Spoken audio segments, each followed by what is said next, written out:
Dumalo si Police Brigadier General Dindo Reyes, Regional Director ng Police Regional Office 1 sa ginanap na Selection Committee meeting para sa top most outstanding police officer sa La Union 2025 na idinaos sa provincial capital sa lungsod ng ito. Police Staff Sergeant Jandel Supremo sa report. Na kategory natin.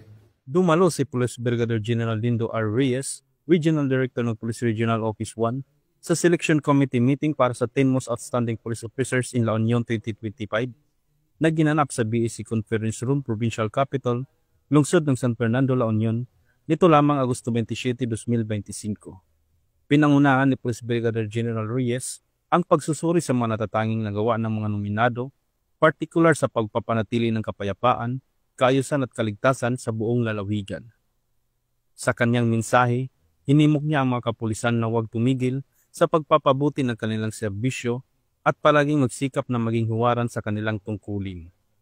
Samantala, bahagi ito ng pulisiya ng Provincial Government of La Union na kilalanin ng mga natatanging pulis sa pamamagitan ng yearly search for the 10 outstanding policemen sa lalawigan ng La Union.